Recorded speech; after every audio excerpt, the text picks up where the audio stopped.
भाव है कि अभी तो हमने भोगों को भोगा ही नहीं। ये भोग लें, ये देख लें, ये सुन लें, ये सूंघ लें, ये छू लें, आदि आदि। ऐसा हो जाता तो ठीक है, ऐसा हो जाए तो और बढ़िया है, ऐसा कर लूंगा।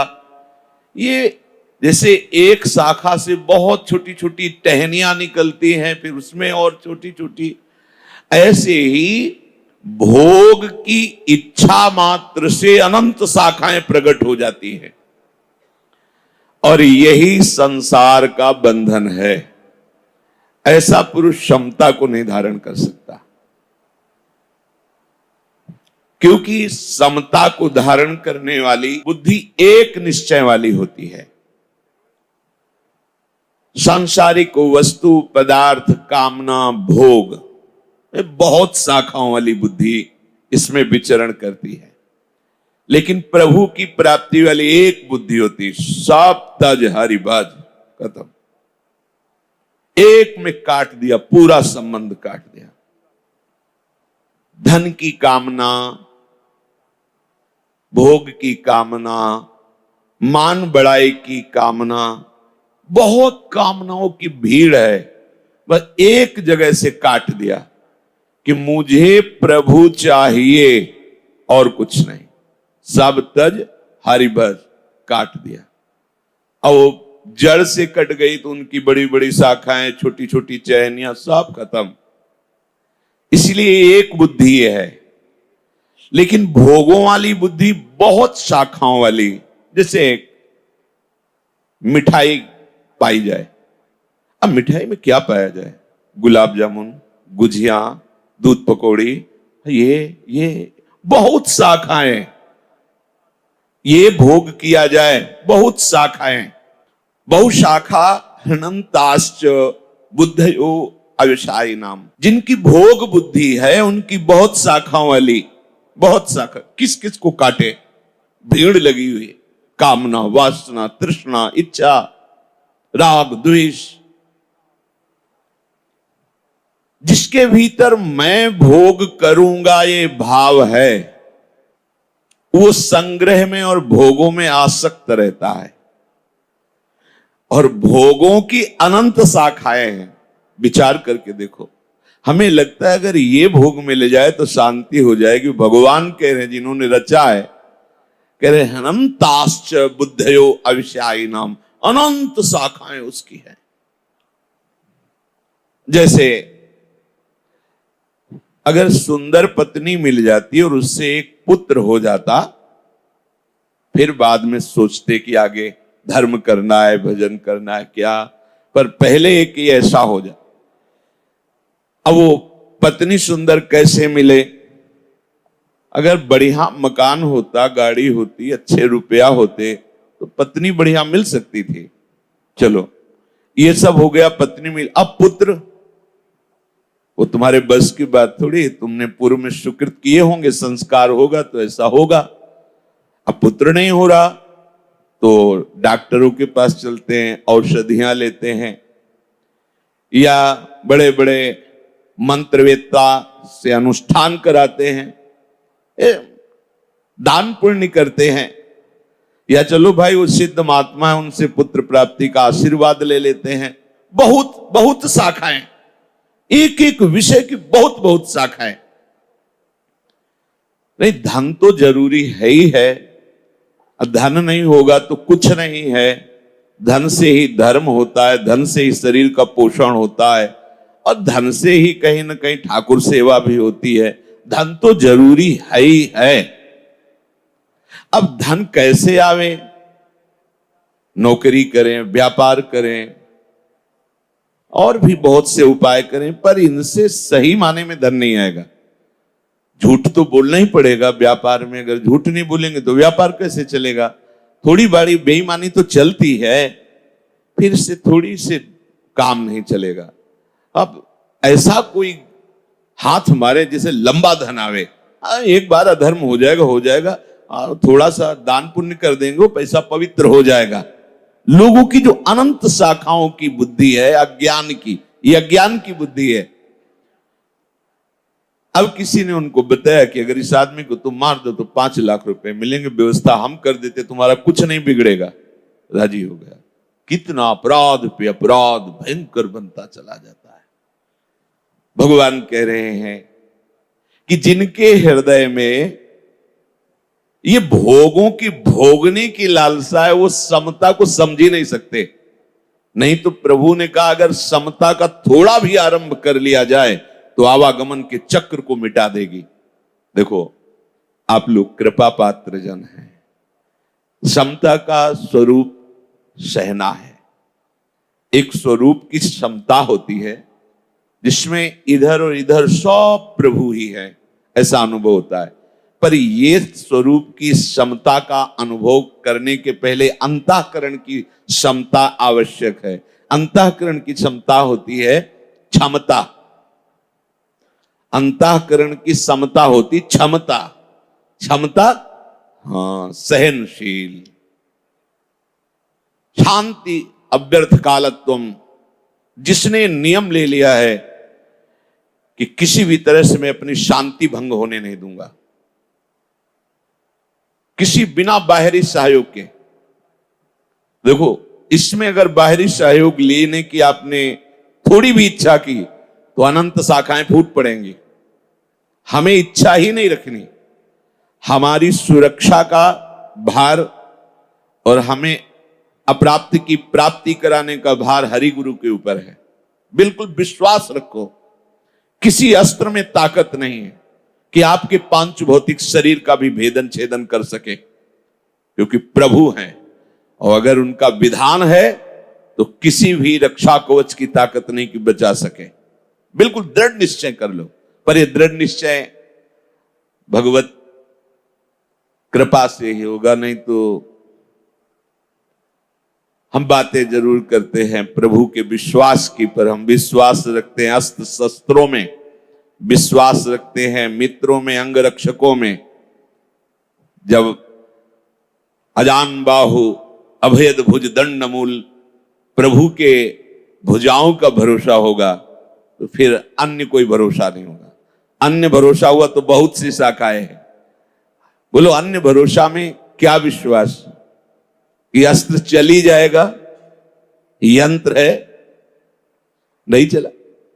क्या विश्वास? जो अंगरक्षक उसी की बुद्धि बदल जाए, काल उसी की बुद्धि में बैठ करके प्रहार करवा दे, क्या भरोसा? एकमात्र जिसे किसी भी तरह की कोई सुख सुविधा की आकांक्षा है तो उस समता को नहीं धारण कर सकता है। ये खास बात है, क्योंकि समता हृदय की क्षमता है। जब तक आप इस बात को स्वीकार नहीं करेंगे, भगवत मार्ग में आगे नहीं बढ़ पाएंगे। प्रायः लड़खड़ा के यहीं गिर जाते हैं, राग द्वेष में ही गिर जाते हैं। बहुत बड़ा जाल है। राग द्वेष दोनों खोइए तब खोजिए पद निर्वाण, महापुरुषों ने कहा है। प्रभु कह रहे हैं कि पहले तो तुम्हें सत्संग के द्वारा यह निश्चय करना होगा। ये तुम्हारी जो बहुत शाखाओं वाली बुद्धि है, इसका त्याग किए बिना निश्चय नहीं होता।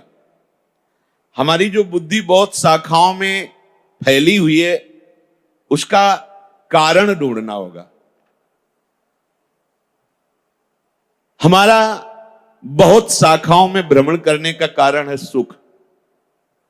हम कहीं भी किसी भी व्यक्ति से, वस्तु से, स्थान से या कहीं, उसका कारण होता है सुख भोगना। ध्यान दीजिए, पूरी की पूरी जीवन इसी में व्यतीत हो जाता है, सुख की खोज। और इधर सुख है नहीं। दुखालयम भगवान ने बनाया और मोटी हेडिंग में लिख दिया, दुखालयम अशाश्वतम, ये नाशवान है और दुखमय है। और आप उसी बाजार में जहां दुख बट रहा है, दुख योनया, जिसके भोगने से दुख ही प्रकट होगा, वहां सुख की खोज कर रहे हैं तो अतृप्त ही रहते हैं। कारण उसका है, वहां है नहीं वो।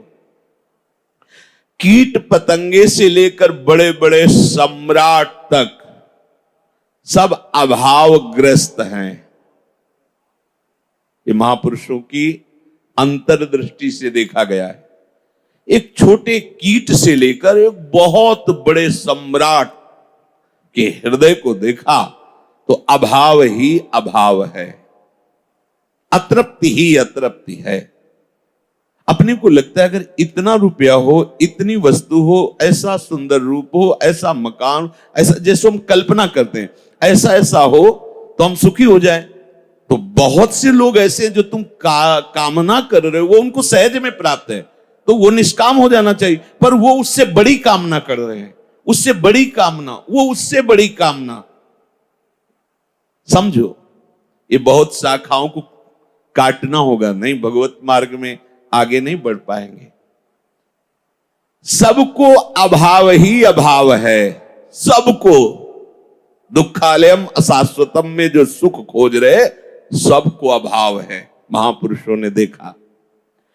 कोई कितनी भी सांसारिक संपत्ति का या कितने ही उच्च पद का अधिकारी क्यों न हो जाए, वो अपनी स्थिति से कभी भी संतुष्ट नहीं हो सकता।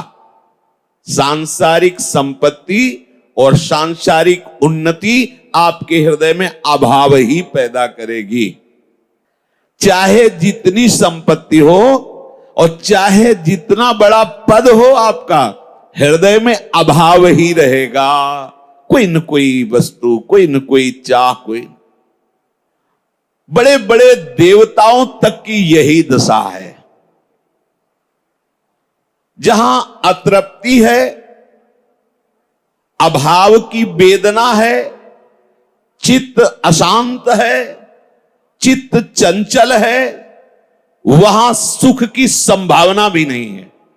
अशांतस्य कुतः सुखम, बहुत चंचल चित्त है, ये करूं कि ये करूं, ये भोगूं कि ये भोगूं, ऐसा हो जाता वैसा हो जाता, अशांत चित्त है।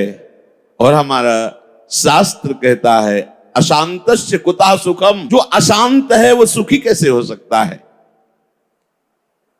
ये अतृप्ति बढ़ती ही रहेगी, तब तक नहीं मिट सकती जब तक ऐसी वस्तु प्राप्त हो जाए जिसके प्राप्त होने के बाद कुछ प्राप्त करना बाकी नहीं रहता, जिसको जान लेने के बाद कुछ जानना बाकी नहीं रहता। यही शांतस्य है, यही सुख है, यही परमानंद है। प्रभु को पा लेने के बाद कुछ पाना बाकी नहीं रहता और प्रभु को जान लेने के बाद कुछ जानना बाकी नहीं रहता। आप देखो, एक दिन चिंतन हो रहा था कि एक अंगूठी एक सोने की लर में बंटवारे में इधर से उधर हो गई तो भाई भाई के जान घातक हो जाते हैं। और वैराग्य की भावना मात्र आने से सब आभूषण ऐसे तिनके की तरह उतार कर छोड़ दिए, मुंडन करा लिया, रज लगा ली। तब विचार आता है कि देखो, प्रभु की अभी प्राप्ति नहीं हुई, प्राप्ति की तरफ कदम रखा, कैसी कैसी तृप्ति। अब मुझे ये सब नहीं चाहिए, ये जो मन भावे सो हमें। रज लगा ली, मुंडन करा लिया, क्या हो रहा है ये? अभी मिले तो नहीं ना प्रभु, लेकिन ये मार्ग ही ऐसा, इसमें कदम रखते ही ये सब तिनके के समान हो जाता है। सुरपति नरपति लोकपति जिनके भाव है घास, तिनके के समान। कैसा आश्चर्य में होता है। तो जो पूर्ण है, जब तक उसका आश्रय नहीं होगा तब तक ये बुद्धि बहुत शाखाओं में दौड़ाती रहेगी। वो पूर्ण एकमात्र प्रभु है, हमारे प्रीतम हैं। उनके सिवा चाहे जिस वस्तु का आश्रय ले लो, चाहे जिस व्यक्ति का आश्रय ले लो, चाहे जो कुछ कर लो, चाहे जो कुछ बन जाओ, कभी तुम्हें शांति नहीं प्राप्त हो सकती, विश्राम नहीं मिल सकता। और अशांतस्य कुतः सुखम, अशांत है हृदय तो सुख कहाँ है। परिणाम अशांत का विनाश ही होता है। ये जो अतृप्ति है, ये भोगों की नहीं है, ये प्रभु की है। सबके हृदय में एक जो किसी वृद्ध से भी पूछो, ये पूरा जीवन अब आप वो जलता मिलेगा। अपने तो देखे, अब विषय मदिरा पी है तो भले कह दे कि भाई हम सुखी हैं, नहीं जब प्यार से पूछोगे, उसे ये पता हो कि हमारे दुख का निवारण कर देंगे, तो पूरी लिस्ट आ जाएगी सामने। ये जो हमें लगता है कि हमारी अवस्था यौवन है, अभी ऐसी गलतियां होना स्वाभाविक है, आगे चलकर ये शांत हो जाएगी, ये स्वाभाविक शांत होने वाली नहीं। ये ऐसा कुछ नहीं कि अवस्थागत है, अवस्था बदली तो आप शांत हो जाए, नहीं नहीं। जब तक चिंतन नहीं बदलेगा तब तक शांति मिलने वाली नहीं। 94 वर्ष की आयु के बहुत सुलझे हुए व्यक्तित्व वाले से हमने एकांत में गंगा के किनारे पूछा कि हमारे हृदय में ऐसी एक बात आती है कि 40 वर्ष के बाद शांति मिल जाती होगी काम आदि दोषों से, आपका क्या अनुभव? आप बिल्कुल निश्चिंत होकर बताएं, जिससे मैं अनुभव आपका सुनकर समझ सकूं। शास्त्रों में तो पढ़ाई, पर आप बताइए। तो उन्होंने कहा कि ब्रह्मचारी जी, उस समय नैष्ठिक ब्रह्मचर्य में, उन्होंने कहा ब्रह्मचारी जी एक बात बताए, अब हमारे अंग प्रत्यंग शिथिल हैं पर मन शिथिल नहीं है। हमका बस इतना ही जानना था। उनका हमारा मन जैसे हमने बचपन में देखा, जैसे यौवन अवस्था में देखा, वैसा ही आज है, पर हमारा शरीर शिथिल है। शास्त्रों के स्वाध्याय से, संतों के संग से और अनुभवों से ये पता चलता है कि जब तक आप प्रभु का आश्रय लेकर भजन नहीं करेंगे तब तक कुछ नहीं हो सकता। कुछ भी कर लो, बारी मथे ग्रत होए बरु सिकताते बरु तेल, बिनु हरि भजन न भौतरिया सिद्धांत अपेल। भले पानी मथने से घी निकल आवे असंभव, भले रेत बारू के पीसने पेरने से तेल निकल आवे, पर बिना भजन, मतलब ये असंभव संभव हो सकता है, पर बिना भजन के इस संसार समुद्र से आप पार नहीं हो सकते। देखो इन लोगन की लावनी, बूझत नाई हरिचरण कमल को। प्रभु के चरण कमल को ये समझ नहीं पा रहे, हरि चरणों का आश्रय नहीं ले रहे। स्वामी जी महाराज कह, देखो इन लोगन की लावन, मिथ्या जन्म गवावन, बूझत नाई हरिचरण कमल को, मिथ्या जन्म गवावन। हमारा एक एक श्वास, एक एक क्षण नष्ट हो रहा है, इनको समझ में नहीं आ रहा। ये सुख शांति चाहते हैं और सुख शांति के समुद्र प्रभु को अपना नहीं मानते, इनका आश्रय नहीं लेते। अरे जब जमदूत आए घेरेंगे, करे आप मन भावन, करे हरिदास तबे चिरजीवो, जब कुंज विहारी चित भावन, तभी तुम्हें विश्राम मिलेगा। नहीं, यमदूत जब आएंगे तुम्हें लेने और अपनी मन भाई करेंगे, मार चलाएंगे, तब तुम्हारा ऐसा बुद्धि बल क्षीण हो जाएगा। जब तक कुंज विहारी चित्त में नहीं आ रहे तब तक शांति नहीं, चित्त की चंचलता नहीं मिटेगी, तब तक तृप्ति नहीं मिलेगी। ये बात समझना होगा, नहीं तो ये बुद्धि अनंत शाखाओं में दौड़ाती रहती है। भ्रमवश जीव जब तक भगवत प्राप्ति नहीं होती तब तक ऐसा ना मान ले कि मेरा भ्रम नष्ट हो गया है। जब वो कभी संत समागम से भगवत मार्ग में चलता भी है तो ऐसी ऐसी भोग सामग्री उसके सामने डाली जाती कि उसको लगता है कि आगे तो चलना ही है, थोड़ा विश्राम कर लेते हैं, अर्थात मनोरंजन कर लेते हैं, अर्थात भोग लेते हैं। जहां उसके मन में ऐसी कल्पना आई, उसका लक्ष्य रुक गया। वो सोच रहा था कि मैं इस भोग को भोग के आगे चलूंगा, लेकिन वहां दीवार खड़ी हो गई, रास्ता ही बंद साइड से, फिर वही घूम के पहुंच जाएगा। ऐसे न वैसे रे मज रे ढो, पाछलियो जो करी निर्भाषित, वही पहुंच गया जहां से चला था विषय सामग्री से। वही बहुत सावधान।